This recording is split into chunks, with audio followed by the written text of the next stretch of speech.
एक मुलाकात ऐसी शख्सियतों के साथ जिन्होंने दिया है अपने जीवन को एक नया मुकाम। रूबरू कराएंगे ऐसी कुछ हस्तियों के साथ एक खास शख्सियत के साथ मुलाकात।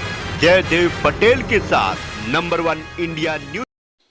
नमस्कार व्यूअर्स, मैं जयदेव पटेल और आप देख रहे हैं नंबर 1 इंडिया न्यूज। आपका एक बार फिर स्वागत है एक खास शख्सियत के साथ मुलाकात प्रोग्राम में।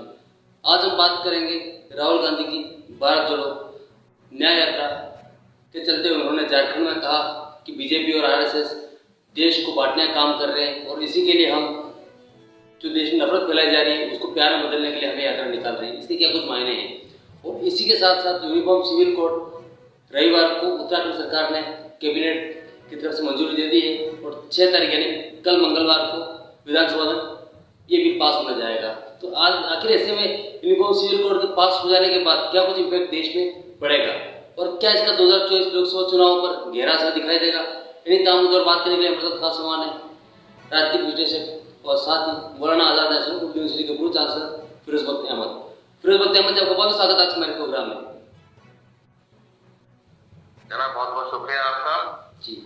फिरोज बख्त अहमद जी, आपसे हमारा पहला सवाल है कि राहुल गांधी जी ने भारत जोड़ो न्याय यात्रा झारखंड पहुंचे तो उन्होंने कहा कि बीजेपी और आरएसएस देश में कहीं नफरत फैलाने का काम कर रहे हैं और उसको हम ओवरकम करने के लिए हम भारत जोड़ो न्याय यात्रा लेकर के आए हैं, देश में अमन चैन और भाईचारा बना रहे हैं। इसको लेकर इस पर क्या कहेंगे आप?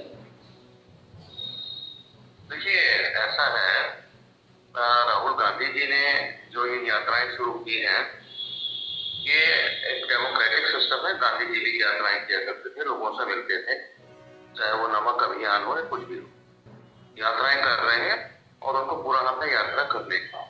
लेकिन जो उसका टाइटल देते हैं कि मोहब्बत की दुकान है, नफरत का सिलसिला हम खत्म करने वाले हैं, इल्जाम लगाते हैं आरएसएस पे, आरएसएस को जो है बुरा भला कहते हैं, बीजेपी को, मोदी जी को भी जो है जो मर्जी है अपने हाथ देते हैं, जो मर्जी है कह देते हैं।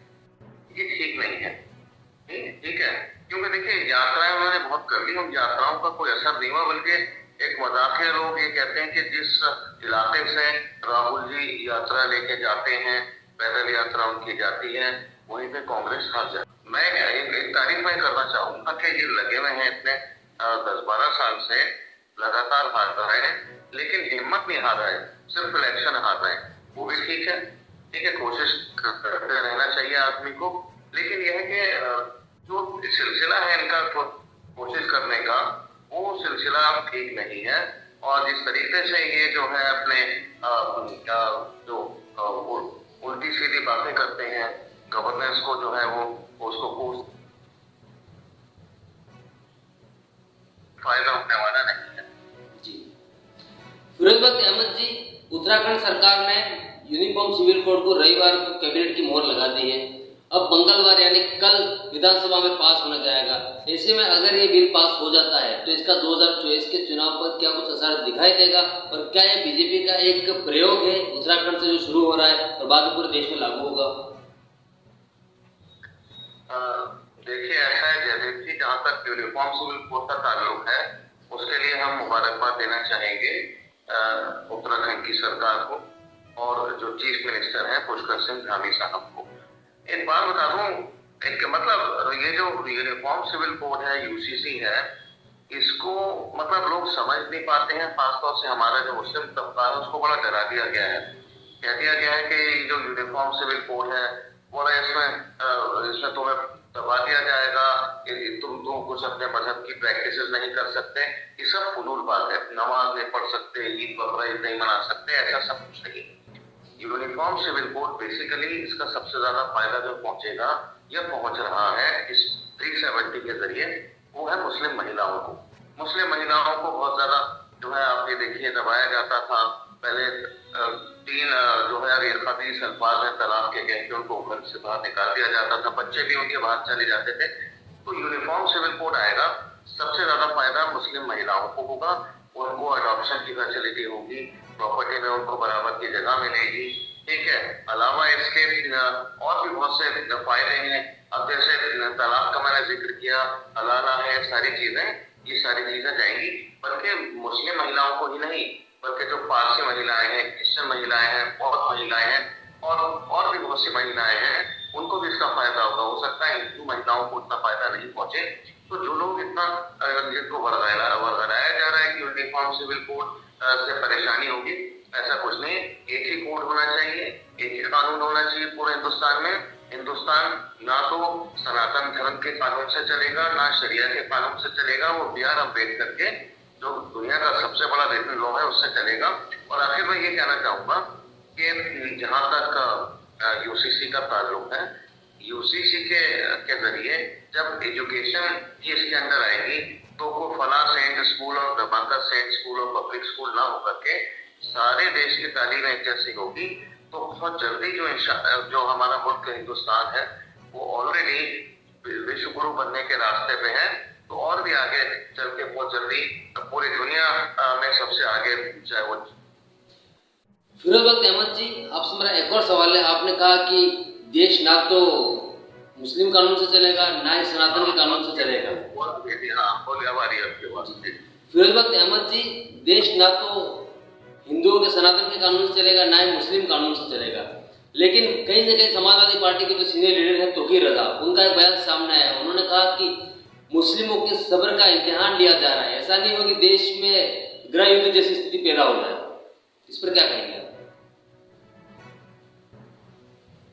देखिए, ऐसा है, मेरी बात सुनिए। तौकीर रजा साहब कुछ कहते हैं या जो दो बिरादरान हैं हैदराबाद के, वो कुछ कहते हैं, या उनके जैसे कोई बात करता है तो उनको खुद उनकी कम्युनिटी के लोग सीरियसली नहीं लेते। तौकीर रजा साहब को मुझे पता नहीं इस तरह की भड़काऊ बातें क्यों करते हैं कि रोड पे अगर हमारे नौजवानों पर आए हिंदुस्तान बंद हो जाएगा, आग लग जाएगी, इस तरह की बातें, गैर जिम्मेदाराना बातें ऐसे शख्स को नहीं करनी चाहिए कि जिसके वालिद का बहुत बड़ा सिलसिला था। उनके वालिद अहमद रजा साहब, उनकी बड़ी बात थी, वो हिंदुस्तान को जोड़ने वाली बात करते थे अब्बाजान।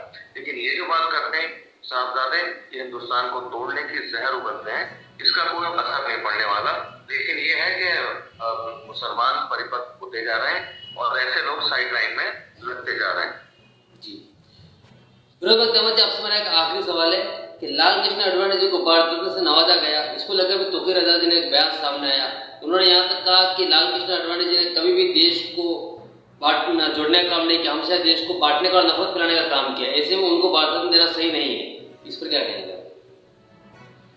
नहीं, देखिए, ये सब चिरकुट मिजाज वाली बातें हैं, लंपट वाली बातें हैं इनकी। तौकीर रजा साहब या जो भी कुछ कह रहा है, या कांग्रेस के किसी नेता ने कहा है, जो अरे उसको स्वीकार करो, उसको वेलकम करो।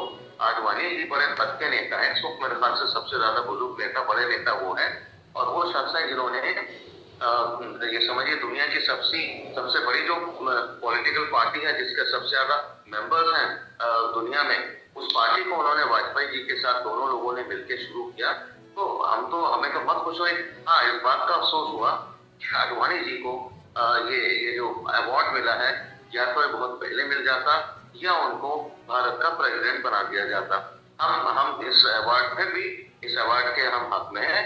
जो भी है अच्छा किया सरकार ने उनके ताल्लुक से, और जो लोग इसको वेलकम नहीं कर रहे हैं उससे कुछ नहीं होता है। कारखाने में टूटी की आवाज नहीं चलती है। और सभी लोगों, मैं सोचता हूँ कि जितने भी तबके हैं, हिंदू, मुस्लिम, सिख, ईसाई, 80% जो मुस्लिम हैं, बल्कि ज्यादा ही मैं समझता हूँ कि उनको इस अवार्ड दिए जाने से खुश है, क्योंकि बहुत बुजुर्ग है वो, और कभी भी उन्होंने कोई गलत बात नहीं की, ना कोई उन्होंने ऐसी बात की कि देश को बांटा जाए। बहुत सीनियर और बहुत ही समझे हुए नेता है आडवाणी जी। मैं तो खुदा से दुआ करता हूँ कि अल्लाह उनको सेहत दे और उनकी सेंचुरी जो है वो पूरी करे। जी, फिरोज अहमद, आपने हमारे समय निकाला, उसके लिए आपको बहुत बहुत धन्यवाद। बहुत बहुत शुक्रिया गुरु जी।